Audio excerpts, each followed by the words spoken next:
Hello, ladies and gentlemen. Welcome back to the podcast. It's been a long time. We're here. I'm Brendan, and I'm here with John. Hello. He's here. Mm-hmm. Maybe. And what do you got, John? Oh, uh, let's see. Death. Could talk about death. We can talk about death in this podcast. It's true. Yeah. We could talk about addiction to social media. Yeah, we could. That just came up in conversation. Could talk about loss, grief, that kind of stuff going on with death. Yeah. Talk about a bunch of stuff that's connected to things like that. Friendship. I think friendship is one we haven't really talked about. What's a friend? Oh, yeah. Yeah, we could talk about that. Do you have any dad jokes for us, John? I just said a bunch of them, man. I know. I forgot all of them. Yeah, I saw a man the other day, and he was walking a clam You ever on a seen? leash, Yeah. and I thought it must be hard to walk with a pulled muscle.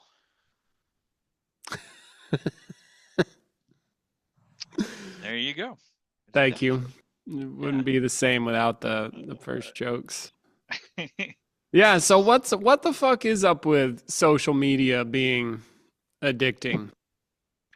Well, you just said it. So, in your own experience, Instagram, YouTube, if you get on it, do you ever find yourself on it longer than you intended to be?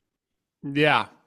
Yeah, me And then too. you said, yeah, and then you said dopamine hit, and then I wanted to, I mean, I don't know what, actually maybe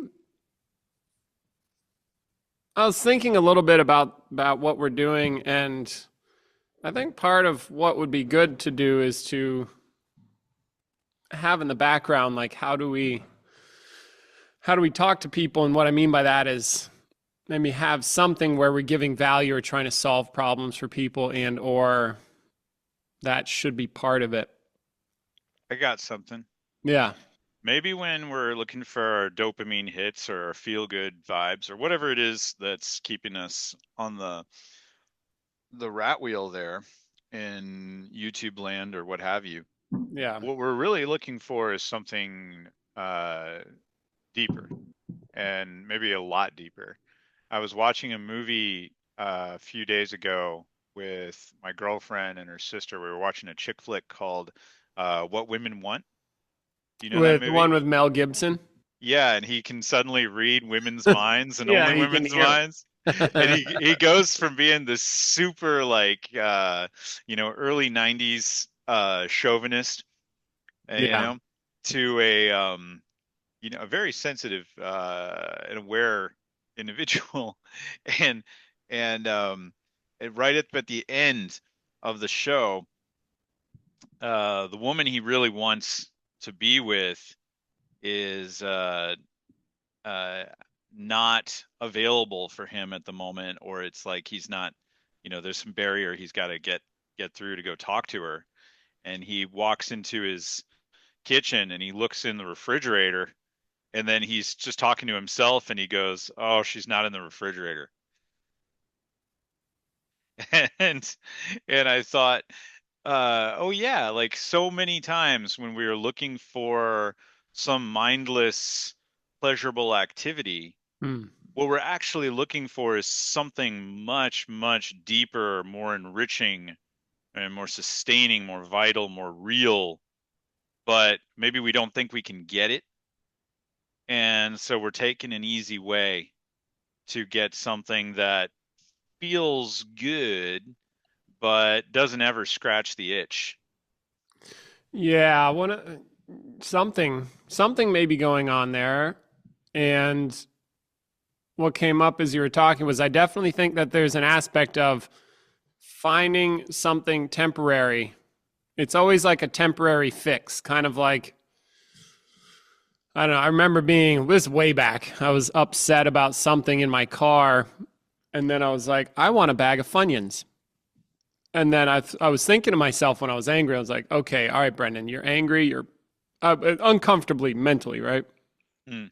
I'm like, you're going to get this bag of Funyuns. Now I want you to see what happens to your mood when you get it. So I got the Funyuns, maybe a soda or something. And then I started eating the Funyuns, and then my mood changed. I was like, uh-huh. Mm-hmm. I was eating the Funyuns because I wasn't feeling good. Yeah. And then so I ate the Funyuns, and then for that little bit, I was feeling good with the Funyuns. Yeah.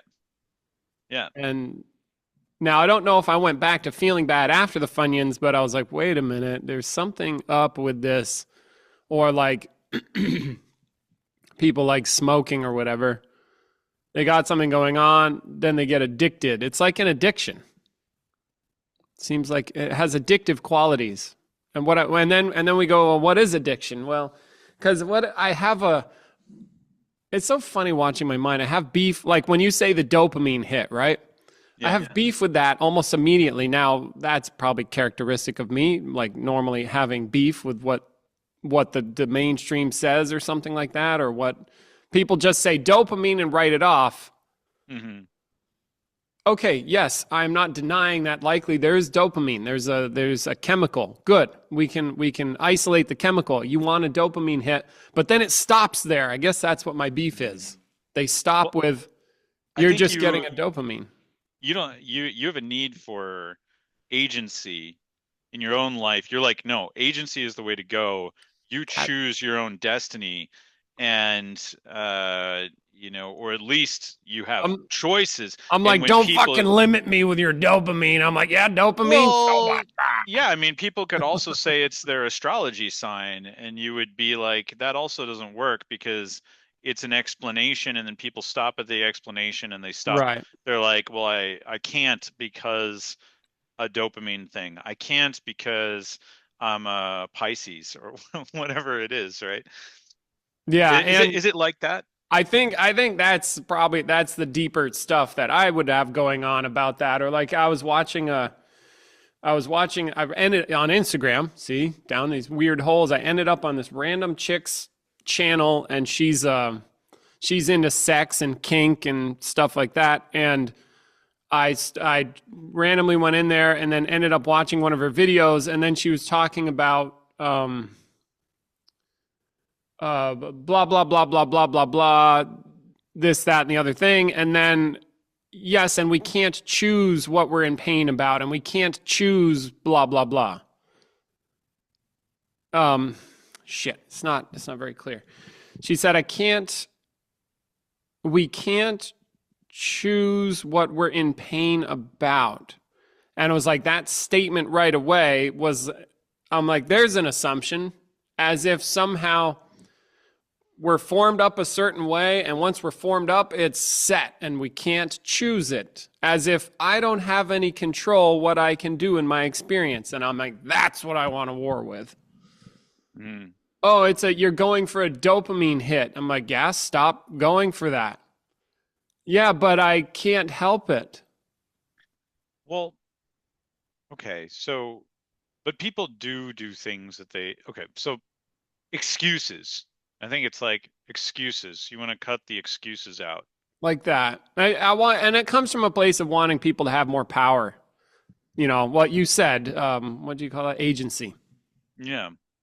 And so I have something about that. That's my shit. So then that's what I'm proposing here is that at least some of the time, maybe all of the time, when you are going down, when I or anyone is going down an addictive pathway, and you're looking for those dopamine hits or whatever, the Right. bag of Burk. Funyuns, the bag of Funyuns, the Yeah. sugar rush, the high, the change of mood. We'll just say change of mood, your emotional I state. want to feel different. You want to feel Right. different. You want to feel in a way that's preferable to how you feel, but you're willing to go for a quick fix. Yeah. Why? And maybe you're not even conscious of, aware of an actually much deeper Sure. thing that needs to be addressed. That's why I was thinking of that Mel Gibson movie. She's not in the refrigerator. Hopefully not. A little weird, maybe. Mel, I've heard he's a little weird. No. No, no, he needs to go over to our apartment down the street and catch a cab over there, blah blah blah. He's not going to drink a bottle of wine and make his feelings go away Yeah. permanently. He might feel better temporarily.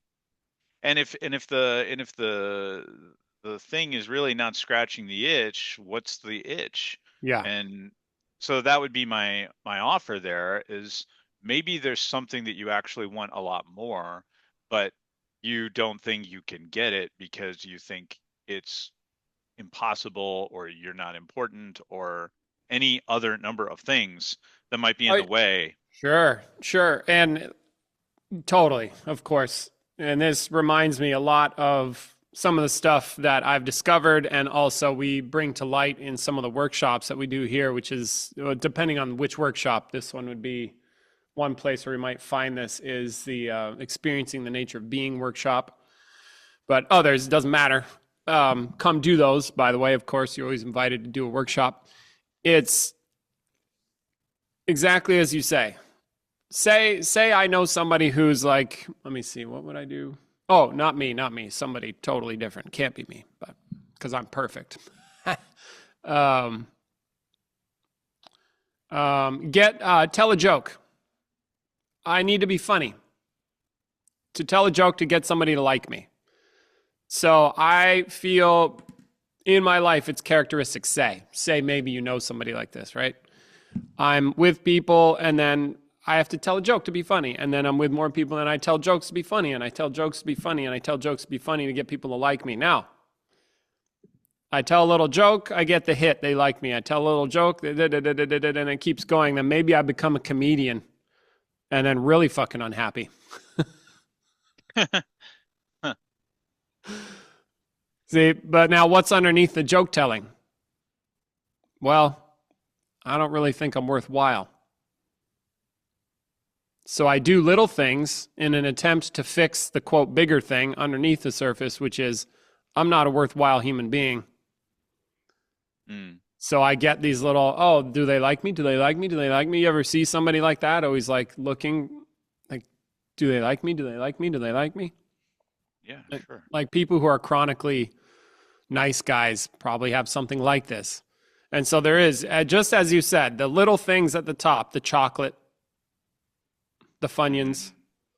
Mm. Funyuns becomes a character. Maybe like every time I'm upset, I get Funyuns. So then I become addicted to Funyuns.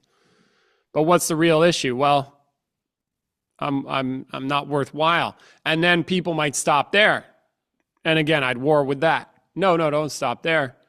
How is it that a human can be worthwhile or not? What is the creation of worth? And then it gets fucky because we have a, as Peter would say, a pseudo psychological culture.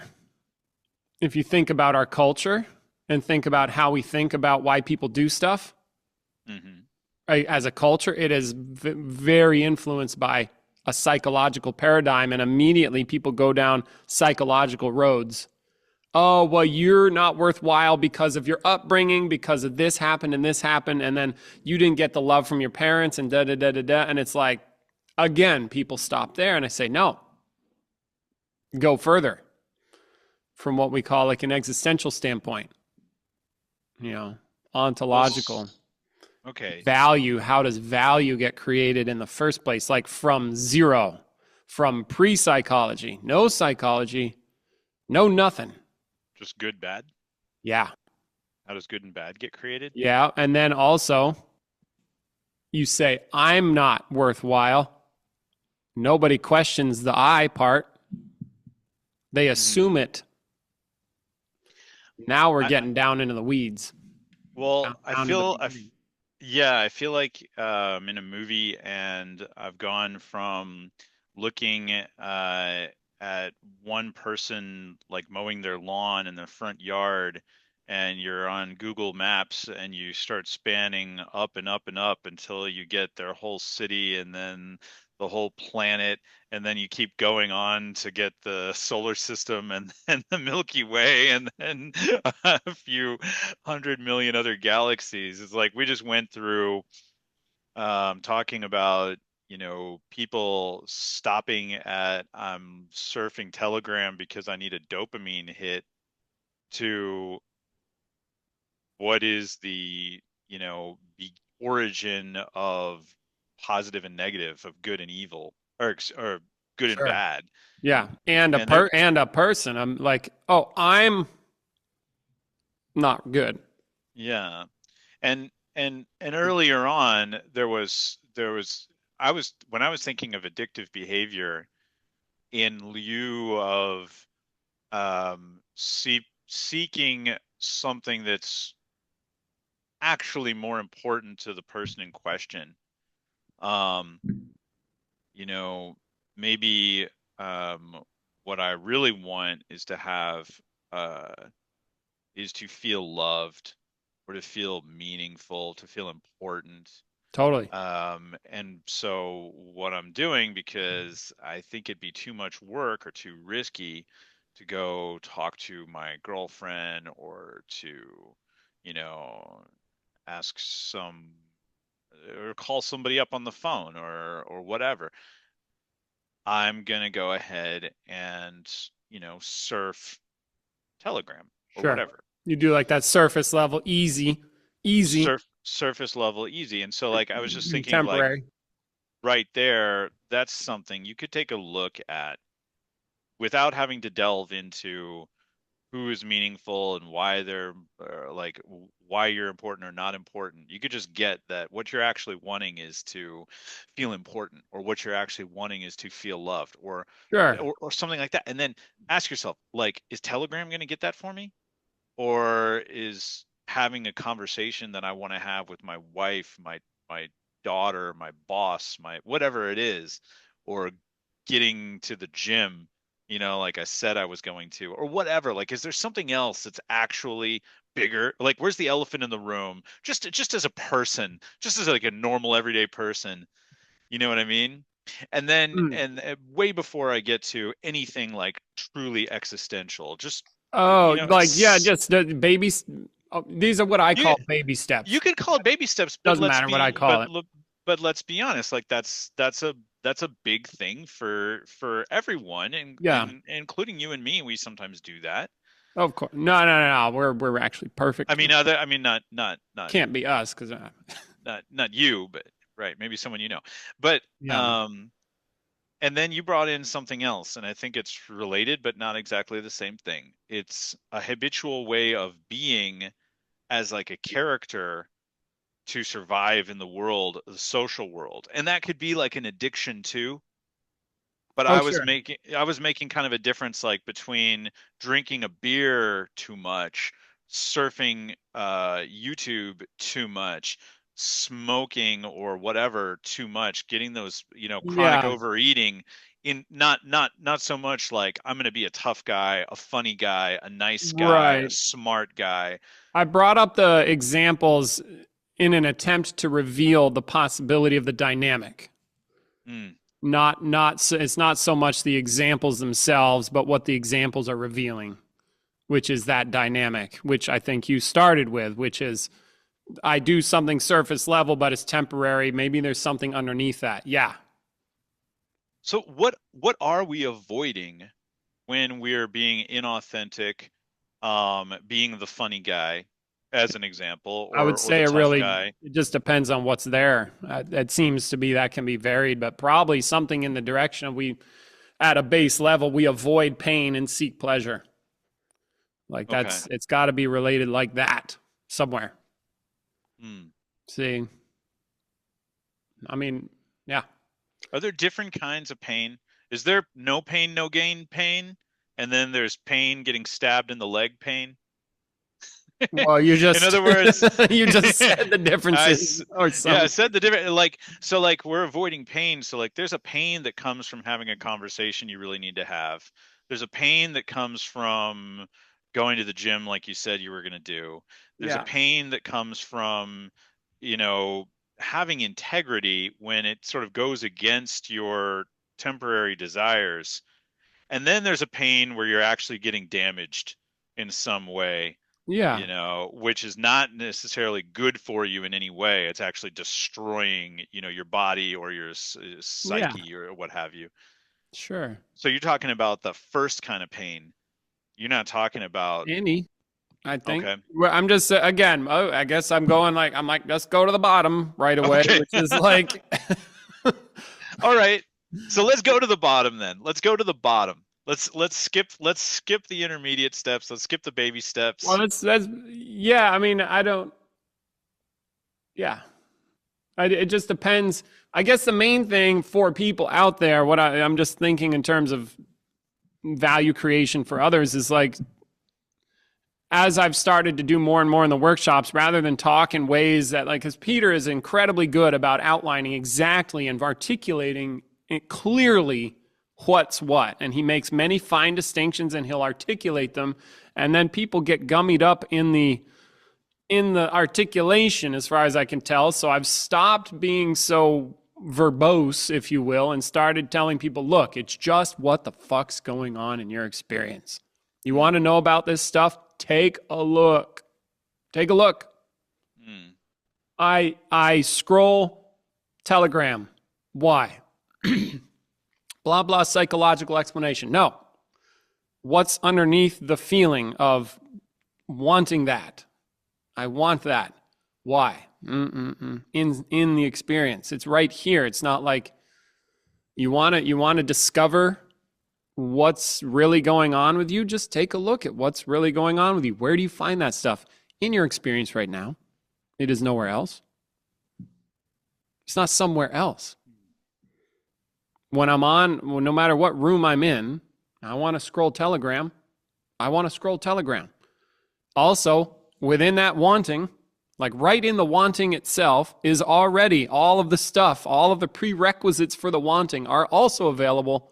Where? Right here. Right now. It's just we don't look like the girl in the Instagram. Nobody cares to look because it's not valuable. It's not useful to look. What's useful is make the feeling go away. What's useful is change the feeling to a better one. What's useful is like, whatever, get the thing. But we don't question the very mechanism that has the use and the value be useful and valuable in the first place. Because it's not useful or valuable. Unless we make it useful and valuable, where, like, you know, you and I might create we're like, oh, finding the truth of these things is important to us. And that falls into the same category of it's useful, valuable. We will want that. But you got a cheat code, and it's useful for whom? Yeah. It's like a get out of jail free card. Oh, what do But, you mean? Like, well, it cuts through the bullshit real fast. If what you, cheat code are you talking? You see, now, well, as soon as he said cheat code, I bet you're out there like, oh, what is it? well, What is it? yeah, well, that's what I'm saying. Because, yeah, I do have some cheat codes. Yeah, that's the cheat code. You can go with, you can, what am I trying to say? You know what's really useful? Being able to go to nothing. You're talking about, That's another matter. yeah, so get who you are, because if you're wrapped up in what's useful and how do I resolve this issue, Yeah. fine. But you may be missing who it's for, because you're assuming things about who you are. Oh, And huge so, amounts of and assumptions. you're acting like that's who you are. And so you're protecting things that aren't actually you. Yeah. They're constructions. You don't know they're constructions. You act like Yeah. they are because you believe that they are, and you don't even know that you believe And they you are. don't, right. You don't know that you're not knowing that you believe this shit, basically. It's yeah, so you are pursuing what's useful and valuable for you, but it's not for the right you. As if. Yeah. And yeah, and it's and lo and behold, that leads to suffering. Imagine that.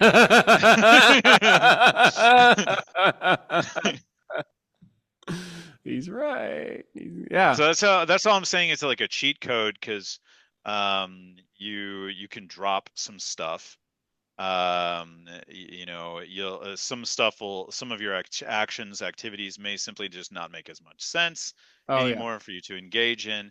Why would you do that? It doesn't make any sense. Yeah.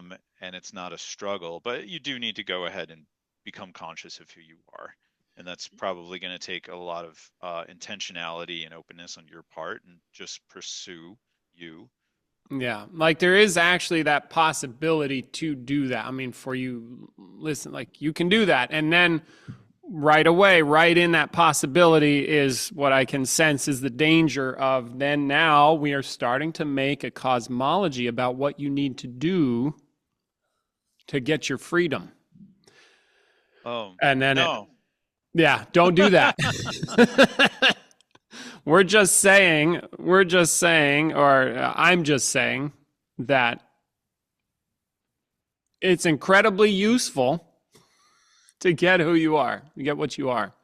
Now, but when you're getting who and what you are, there's a thing I read when we do contemplation intensives. If that's what you want to do a contemplation intensive. It's called Basui's Sermon, and it's a guy who's old Zen guy who's working on this becoming conscious stuff. Let's just say, take it out of Zen, fuck it, and whatever, discovering what's really true. And he's talking about it and going on. He's basically, don't stop. You want to stop? Don't stop. Keep going, keep going, keep going, keep going. And when you keep going, keep none of this counsel in mind. So like when you're trying to grasp these things, keep not like I mean, I worked my ass off in this last workshop to tell people like, no, throw everything out, throw it out, throw it out, all of it. Like books, gone. Language, gone. What I said, gone. What Peter says, gone. What anybody has ever told you about anything to do with what's true, let it go. Throw it out. No, no, no. And I did a lot of that. Now, do people do that? No! The camera shook when you roared.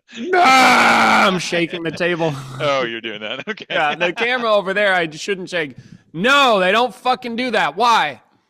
Because we are addicted to use and value. We love what's good and bad. I mean, fuck. Why do you do anything? Because it's good. Why do you avoid anything? Because it's bad.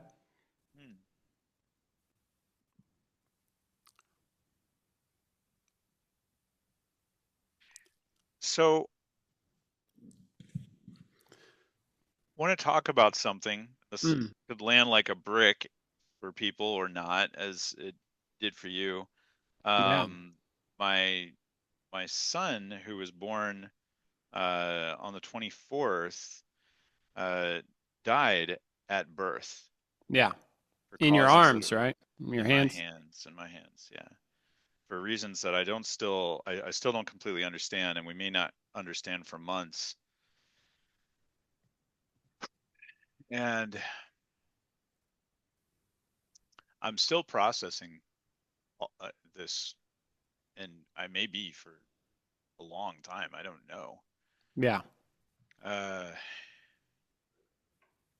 but I can say, Can I ask you about that? yeah. What was it like what was your experience like when your son died in your hands? Well, when he was first born, he was moving a little bit, and I could feel his heart beating. I felt it, and I wasn't concerned that he wasn't breathing immediately because he had the cord attached, and Right, and babies babies, don't yeah. always breathe. And so I wasn't initially worried. He was twitching around a little bit, but very quickly I started to realize that something was wrong. I mean, within seconds. How? What did you notice? He just wasn't responding Hmm. to anything, and he wasn't breathing. And then I noticed that his heart was not still breathing, and I was trying to get the meconium out of his mouth and nose. And so I kind of went into a very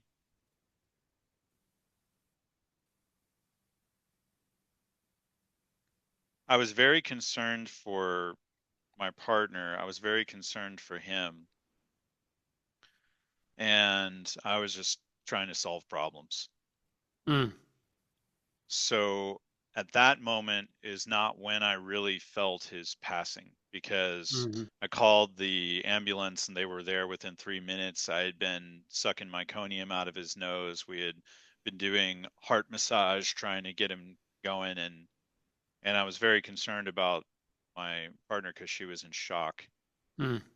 And uh and then the emergency medical professionals came and they were doing resuscitation in the on the dining room table. So they And were working the oh yeah, yeah, CPR. Yeah. yeah. Okay. And I was thinking that it was going to be okay. You know, I was Hmm. thinking it was going to be okay. But then by the time we got to the hospital, I had the sense that it was gone. That Hmm. he would be gone soon. And they, sure enough, they came out and they told me pretty quickly that it was over. Like they could make his heart beat, but he couldn't make his heart beat. Hmm. So, um, or they could make him breathe, but they couldn't get his heart going. That's what I meant. Hmm. So, and the only thing I know for sure is that there was a bacterial infection, and it looks like it's an extremely rare kind of infection that affected the baby side of the placenta and caused damage to it at the very end of the birthing process. So, but your question is my experience. I would say like the the experience of being in shock is and the loss of him was like this profound emptiness and sense of futility. Hmm. It's like, in a way, it's deeply relaxing, but it's also like kind of dead. What's Um, dead? like all my physical body, like my physical body just feels like just slumped. Like there's no Hmm. reason to pick up an arm, Hmm. like there's no reason to animate anything in my face. There's no reason to animate at all. It's like I tend to just be. And there's something, it's hard to say exactly, but the feeling of emptiness kind of like modify it feels, well, it feels empty, but there is a sadness. It's not just emptiness. There's a sense of loss. There's a sense of like there's this person here, there's all this potential here, there's Hmm. our lives wrapped up around like so much emotion and connection and everything wrapped up here, and now gone. And I saw his body and spent some time with his body after he died on several occasions, and it was very quick. It was very, very fast for me. I could tell he's just not there. Hmm. I could tell he's not there. Um, for my partner, it took much longer. And there was a moment that they handled this. I had tremendous respect for basically all the people, all the professionals who were involved. They were handling this super sensitively and beautifully and professionally, and trying really hard to save him. And then even after he died, being very sensitive to us. So, babies die in hospitals. This happens. And so they have procedures Yeah. for how to relate to the parents when this kind of thing happens. And one of the things that they do, and this just, I mean, I've never thought about this, but one of the things that they do is they ask if you want to take pictures holding the baby, which seemed Hmm. very strange to me. They ask if you want to dress the baby in his pajamas. And um, when I was dressing his body in those pajamas, man, I mean, I cried a lot, but that got me. That really got me because I could feel how much it was like, yeah, this is what it would have been like. Hmm. You know, there's something like this. So my experience is changing. I can tell you right now, I've been holding it together for the most part with a huge amount of help from my girlfriend's sister, Yeah. who's been like a superhero in all of this. But organizing the funeral and all of the arrangements. One thing I have not done is I haven't like my family in the States, they couldn't make it. And I haven't sent them the videos of the funeral Hmm. and the pictures of the funeral. I'm putting together a package and I haven't sent it. And I've been avoiding it, and it's just because I'm avoiding something deeper. And there's a lot of sadness there, and I kind of like want to superficially move on, but I know I need to dive back in there and revisit. I know when I send this out to them, I'll be revisiting these feelings. Um, and so that's something that I need to do. And probably today I'll get on that. Yeah, I get it. Yeah. So there's more to it, and it's ongoing, but that's that's the thing. And when you talked about the lady that pissed you off a little bit, the kink lady on Oh yeah, Telegram, yeah. She did it's not. just To be clear, she didn't piss me off. I was just fascinated. I'm like, oh, there's that assumption stuff. well, all I when she's saying you don't get to choose what you're angry about, afraid of, What is you're in that pain about, I what think you you're in don't pain about? stuff like that. And I like when Alistair died, I didn't have any desire to immediately transcend what I was going through. Mm-mm. I didn't have any desire to try to change it, shift it, do anything with it at all. Yeah, and I think, I mean, some stuff is as we're talking, and I'm looking at it a little bit. Some stuff is more superficial, and then there is some stuff that's like deeply programmed that I don't know. You know, like objects keep remaining objects. They're really good at that. You know, Yeah. we don't fuck with that kind of programming because it's what makes our reality. So now I'm sure there's other stuff with life and death and or the creation of a biological organism, not to get all scientific and take away from the experience, but there's some really strong shit like that. You're like, oh, change that one. You're like, nah, nope, that one's Hmm. gonna stick around. Like I remember seeing my friend. I think I've told you this. Of seeing my friend Crystal give birth. Hmm. And like I was holding a leg, looking like what the fuck is going on, and then I was standing back a little bit, and then they took the baby out, Hmm. and this shock hit my body. I didn't like right in the chest. It's not even my kid, Hmm. but she asked me like, long story, but she asked me months before. She's like, if my parents can't be there, will you be there? I was like, yeah. And 6 months later, she's like, all right, it's time. I'm like, all right, I'll be there. And It, it's there's it hit something me about, weird. do you feel like being present for a woman giving birth and like holding space for her is that's a real act. That's something, you Yeah, know. That's like giving birth is an amazing, so amazing, incredibly difficult, I think, for most women, and yeah, it's something that a lot of women look away from. They they want to go to the hospital, they want to get the, you know, pain medication, the epidural, and kind of not experience birth. Like we shy away from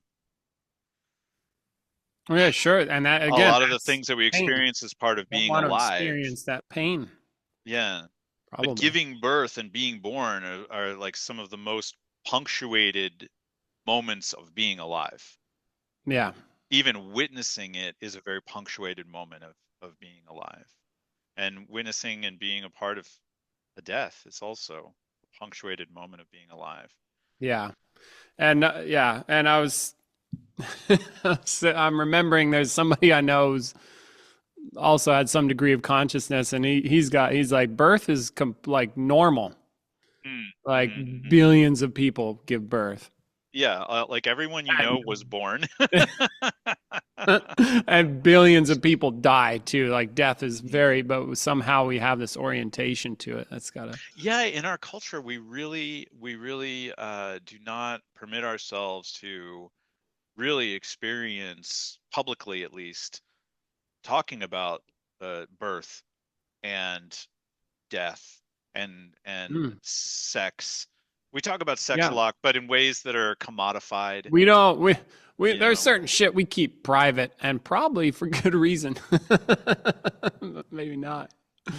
Yeah, well, I'm not even talking about like kinky stuff or anything like that. I'm talking about more like the vulnerability and the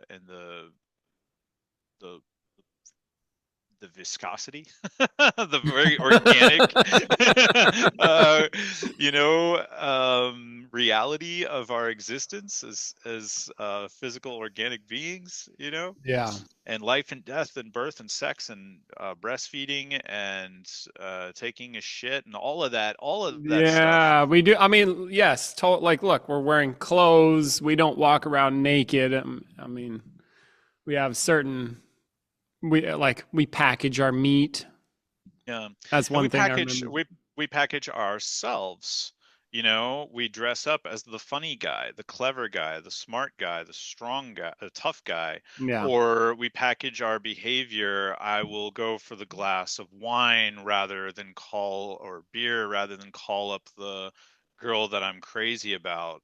I'm confining myself into something and then forgetting that the real thing is even the real thing. And I'm not talking about transcending shit, Yeah. just being more authentic, just being more real. Yeah. Yeah. Yep. Yep. Or like, makes me think of quote spiritual stuff. It gets a little foo foo, and it's Mm. like, yeah, everything's light and love, and I want to go, well, how do you explain ISIS then? How do you explain drilling a hole in a baby's head? That doesn't fit the picture. And yet this is within the realm of possibility. And it's like, oh, there's that too. Yeah, like, yes, light and love. Nothing wrong with love. Do it. And there's incredible violence. It's like it's all part of a big mix of stuff. Planets come and go. Nope, zoom out again. Go comes and goes. Yeah, everything seems temporary. Can so one of the things that helps me with Alistair's passing is seeing how it's impacted other people. Hmm. Like seeing how people have come around us, around my partner and I. For example, would you be willing to talk about how it impacted you, or in it, like in a roundabout way, how it impacted you? Yeah, sure. Like, yes. So when I heard, so you just heard John's side of the story, but then when I was in the middle of I was way deep into consciousness work. I was in the middle of a contemplation intensive, a 2 week, which is not an easy thing to do. And I heard, and I am very sensitive at this point. And then so when I hear that my good friend had a baby die in his hands, I was like, the fuck? Like my brain did huh? That's fucked up. Like stuff got a little shaky. Like, oh, had to, not in a super bad way, but like in what's that? Inception, when Yeah. when they're working on dreams, and then they're sitting at the cafe, and then the guy, and then Leonardo DiCaprio's talking to the girl, and he's like, "Do you remember how we got here?" And she's like, "No." And then she's like, "Wait a minute." She starts to realize she's in a dream, and then stuff starts to like like a little bit. Wow. I didn't realize that. Yeah, not like I said, a little bit. A little bit. It was a bit of a huh, and I had to okay, no, chill, ow, like fuck, my friend is going through some shit right now. Fuck, that kind of hit me a little bit, and then I set it aside, let it go, put it out of my mind. But then like I told you, later on I was sitting because I'm also when I'm running a contemplation intensive, I'm up there working at least half the time. Or a good deal of the time, I'm up there working on something. I was working on like trying to grasp what another is. See, because like I was working that, and I was dead, and then I was sitting off on the side, kind of like right over there, and in a chair, watching the people, and then questioning. And then I started to think about like what it was like for you, and so I put myself as if in your position, in a sense. I mean, I wasn't you, but it was like me. And I was imagining my woman, like legs spread, I'm there, and a baby's coming out. And I imagine like having this baby in my hands and then suddenly grasp something. And so then I was like, huh, what the fuck? And then I looked around, I was like, oh my God, look at these others. We're not different. As if I'm doing that too. And we're the same. See? And I was like instantly freed up. A whole bunch of phenomena after that, like happy.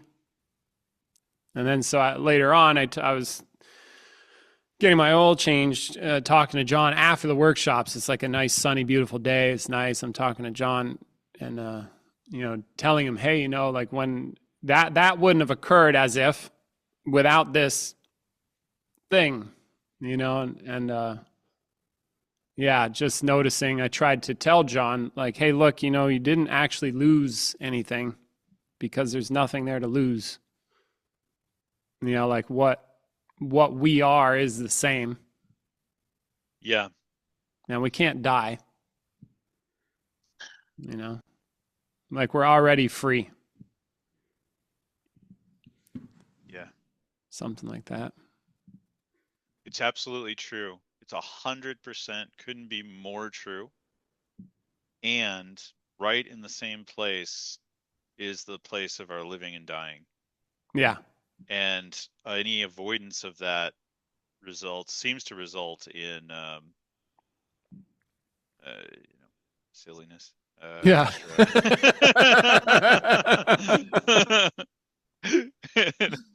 It's like it's such a paradox. Yeah, it's the mind. You can't do that with your mind. Like we can think it, but the mind goes, "What? I can't. Like right here, in the midst of this good and bad, is in the very same place as I don't exist. We are infinite, ergo non-existent. And we exist. And we die and we suffer. And there's no way we can die. And we've never suffered because we don't exist. As if. Riddle me that one, dude. Yeah, don't take our word for it. Don't take my word for it. So it's like, and one of the things that when I was talking to John about this is like, I wanted to tell him I loved him. Yeah. So what about so that? Because this is amazing to me. Okay. How does this work?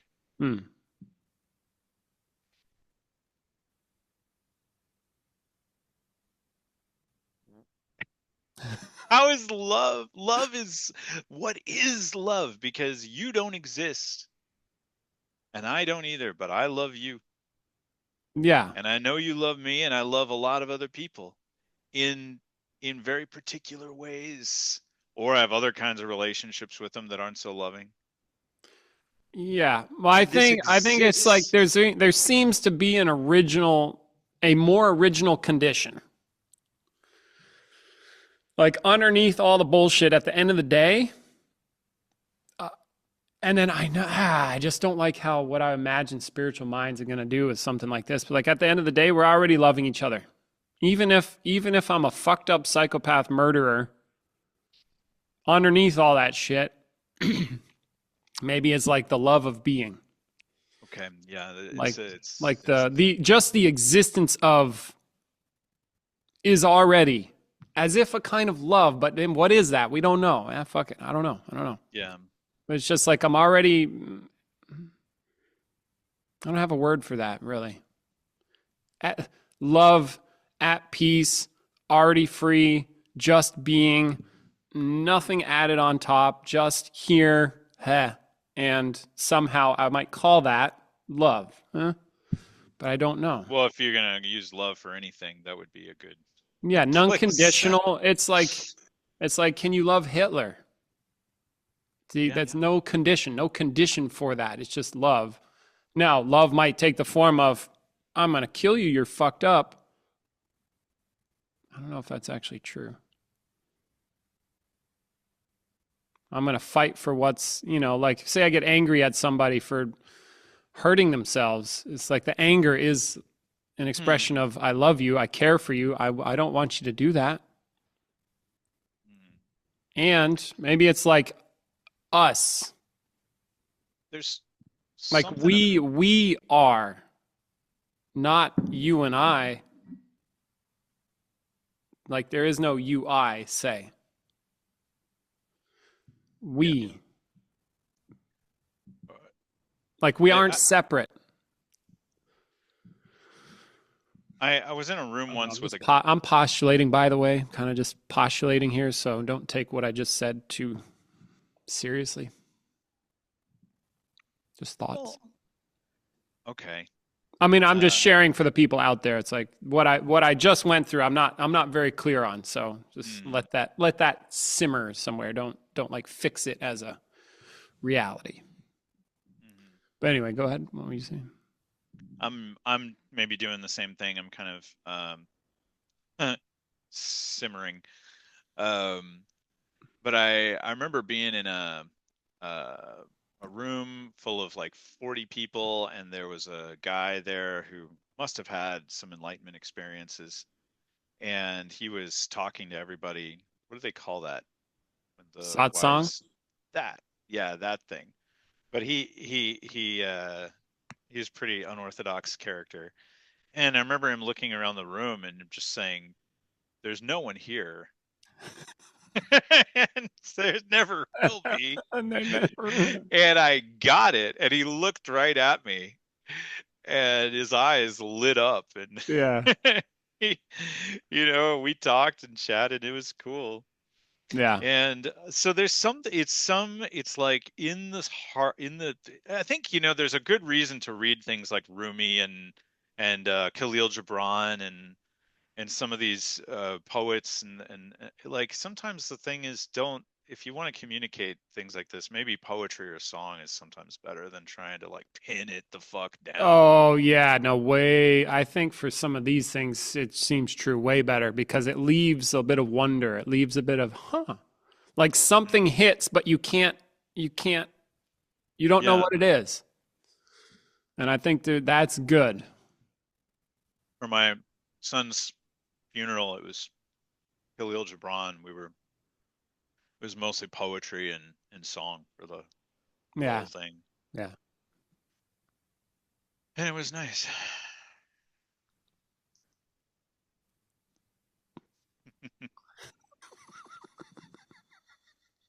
What you got, man?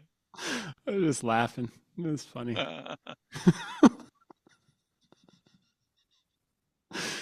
Yeah, yeah. It's like a big, it's like a big fucking mystery that I keep trying to convince myself everything is the way I think it is, and I do a damn good job. Mm. But then every so often I get a glimpse of something, and I get a and it shakes up my world, and I go, ah, okay, all right, I see. Have you Have you been listening to any of these congressional hearings about the UAPs, unidentified aerial I phenomenon. actually have. I did listen to a full one actually, Yeah, and then yeah. yeah, See, stuff like that. a little bit. Uh, my partner, she was asking me what's I mean, because shit, this is new for her. Because I was listening to Oh, some of this shit like a year ago or two. Because we've been having sure. this congressional hearing stuff for a little while now in Wait, the more? Are there States. more recent ones? Yeah, there's some new ones coming Like out like right now, and they're giving really? some new info. Yeah, yeah. Okay. And Yeah. new UAP, characters. unidentified aerial phenomenon. In case you don't know, Yeah, and It used to be called UFOs, but they changed it. yeah. Unidentified flying objects. Alien So shit. Maybe. yeah, maybe we don't know what they We are. don't know. That's Yeah. they're unidentified. But she asked me, because she's looking at this stuff now for the first time, Yeah. and she was like, what did you think?" And I mean, I was like, well, I used to think I knew kind of more or less what the world was made of and looked like, and now I don't know, because I don't know what those things are, and I don't know what that means about the cosmology of the world or how things are really structured, you Yeah. know. Um, it's pretty interesting, and um, I'll be keen to keep taking a look at stuff like that. I'd I'd I'd be interested to see some crazy UAPs somewhere somehow, but I can't, I'm not sure if I've ever seen anything like that. Yeah. It's, Yeah, I yeah. mean, I definitely listened to the whole thing. Like, I actually listened to the whole damn thing, which was different, by the way, than what the news people would say. They would just like take a Mm, piece and then talk about a piece. sure. You see, and I was like, huh, yeah, there that is, but that's a different deal. And it was just interesting listening to like this one guy who was like super convinced, and then the other guy who was on this congressional hearing. I tended to trust him because he's like, yeah, I don't believe in this shit. He didn't say it like that. He was respectful. He was like, but Yeah. American military man Hmm. who like is serious, and he's like, yeah, I saw that. I can't explain it. And I'm like, Mm, okay, good. It sounds credible because he doesn't believe in it. Doesn't like the guy was trying to get him to go on this congressional hearing. He was like, no, I don't want to be there. I'm like, okay, good. yeah. Which guy was it? Do you remember his I name or don't his face? remember. Um, Is he the guy that's retired? He looks a little bit not punk rock, but kind of rowdy at this point. Like you can imagine, he used to wear a suit and tie every day, and he's done with that. no, it was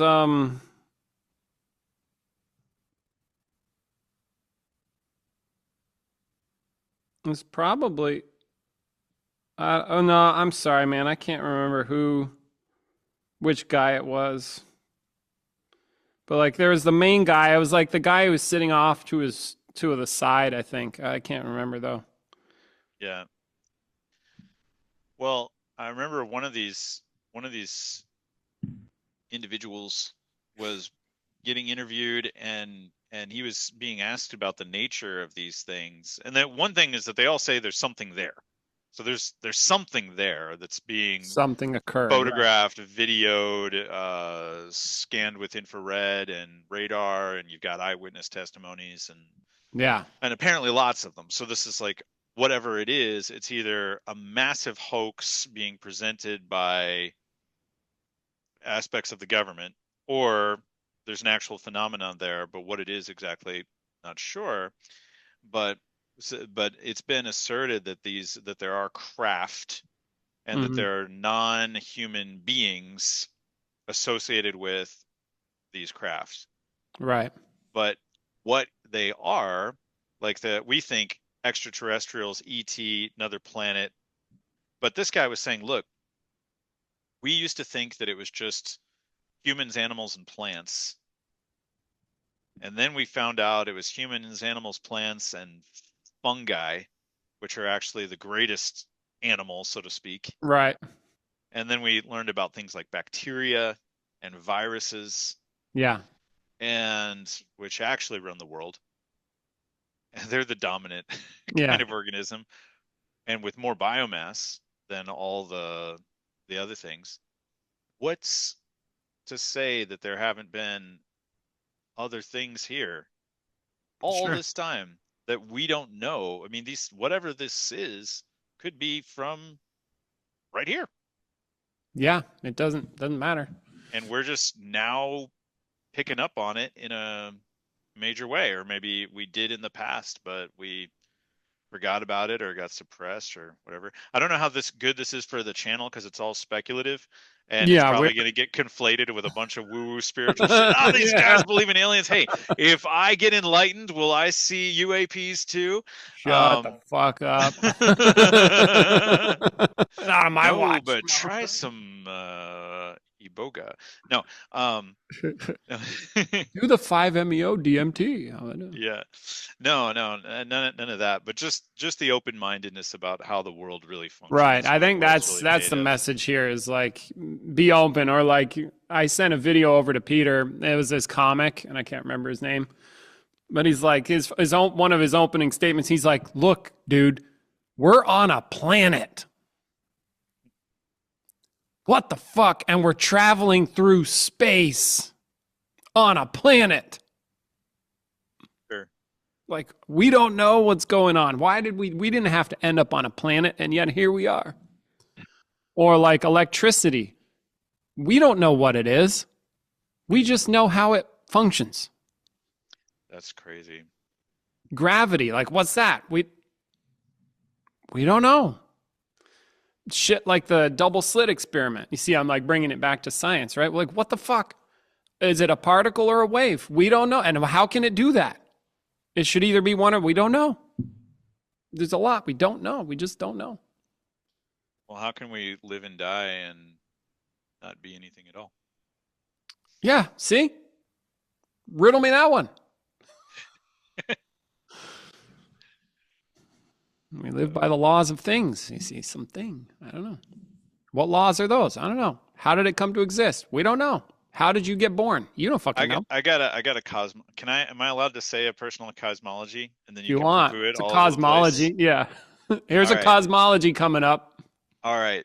Okay. Let's say we start at 0. We start at nothing. Okay. But nothing is also the beginning of all things. Now. And nothing can create anything at once. And nothing creates a context, some kind of context. And within that context, other things get created, which create contexts, and other things get created, which create contexts. And this all happens outside of process, but eventually process gets created. That's one of the contexts. Yeah. And so we live as if in a matrix, in a mesh of choice, not choice, because like you are God, I am God, etc., blah blah blah. But you're also Brendan, and I'm also John, and that's different. But you're not Brendan, you're like the real Brendan underneath the the bullshit Brendan. And then God. there's, you see what I'm saying? And so like This is there's getting really messy really fast, folks. I'll write a book and make a lot of money, and You will. then You write the book. Oh, I start a religion. can't wait. Fuck. Maybe we need a new religion. Oh, yeah, God. we could. Sometimes the world just needs a new religion, Brendan, but a good one. A good one. Let's do a good one. Or like Buckminster Fuller said something like, it's much harder to destroy something and much easier if you want things to change to just create new, basically. Create something new that disrupts what's there naturally rather than trying to war with what's there. Just create a new thing. Okay. Like a phone app or something. Yeah, maybe. Yeah. An app that gets you conscious. Yeah, but what good is it? Well, it doesn't have any good except there's predictable byproducts that are good. Shitloads of freedom from suffering, ability to control your emotions better, ability to understand your emotions for you business-minded people and make insights, have breakthroughs, new ways of thinking, which can lead to the next great insight, or if you're stuck in a way of thinking, it help open your mind, shit like that. Happy, more powerful, understanding how to create power as a self, all kinds of positive benefits. Just saying. Maybe Yeah. somebody should create that. Well, you heard it here first. You heard it. Goddamn right. Cool. Well, that sounds like a good place to wrap up. Oh yeah. Wait, what was that? What was that? Yeah. Come do a workshop.